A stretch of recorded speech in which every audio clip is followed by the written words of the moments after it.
જય માતાજી બધાને। તો આજે અમે મેંગો લચ્છી બનાવીએ છીએ।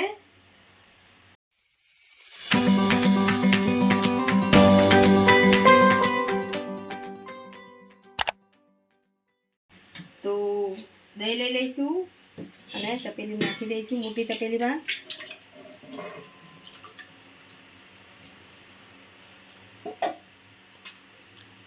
મોરસ નાખીશું,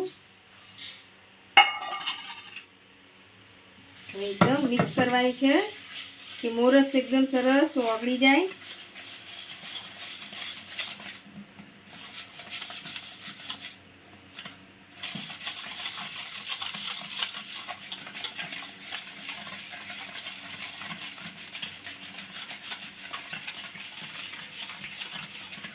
तो મેંગો લચ્છી બનાવવા માટે કેરી લઈ લીધી છે અને સરસ ધોઈ નાખી છે।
लच्छी में आपणे नाखवा माटे आवी रीते एकदम झीणा टुकड़ा करी नाखीशुं।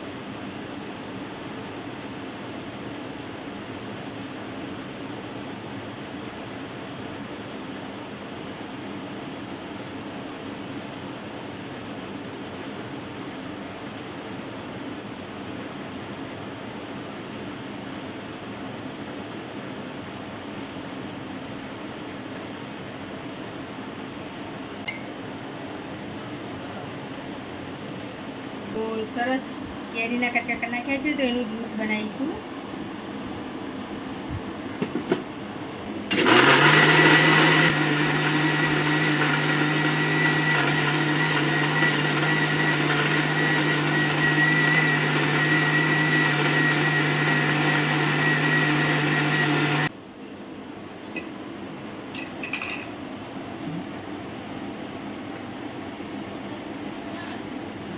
तो सरस एकदम जूस बनी तैयार થઈ ગયું છે।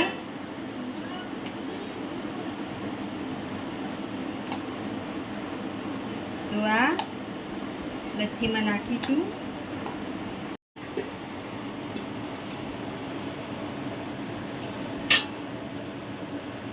તો કેરીનો જ્યુસ આપણે લચ્છીમાં નાખી દેવાનો છે।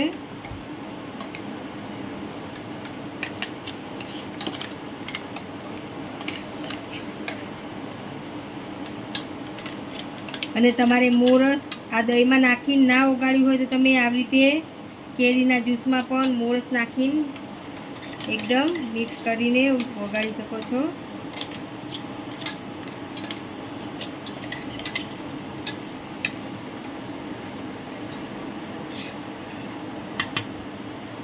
હવે મિક્સ કરી દઈશું।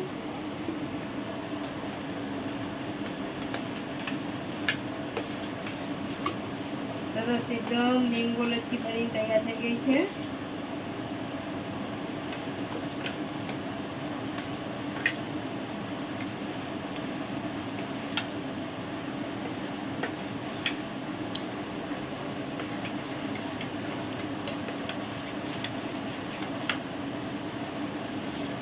મેંગો લચ્છીને આપણે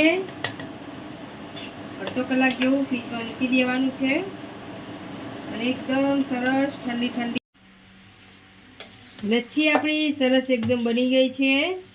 તો આપણે અડધો કલાક સુધી ફ્રીજમાં મૂકી હતી અને એકદમ સરસ ઠંડી બરફ જેવી થઈ ગઈ છે. તો એકવાર એકદમ મિક્સ કરી દઈશું અને હવે આપણે ગ્લાસમાં સર્વ કરીશું. તો સરસ એકદમ લચ્છી બની તૈયાર થઈ ગઈ છે. તો ગ્લાસ લઈ લીધો છે, બરફના ટુકડા નાખવાના છે. તો કટિંગ કરેલી કેરીના ટુકડા પણ નાખીશું.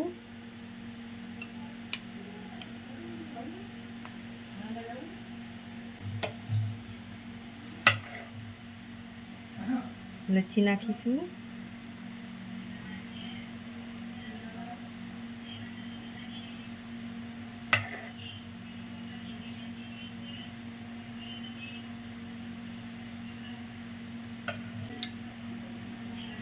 કાજુ નાખીશું.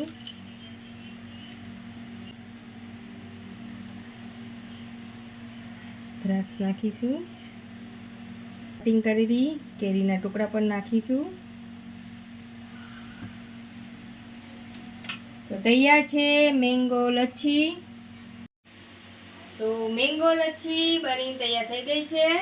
તો આવી જ રીતે તમે તમારા ઘરે જરૂરથી બનાવજો અને મારો પૂરો વિડીયો જોવા માટે અમારી ચેનલમાં જોઈ લેજો અને અમારો વિડીયો ગમ્યો હોય તો લાઈક કરી દેજો અને શેર કરજો અને આવી જ રીતે તમે તમારા ઘરે જરૂરથી બનાવજો. જય માતાજી બધાને અને ન હોય તો સબસ્ક્રાઈબ કરજો.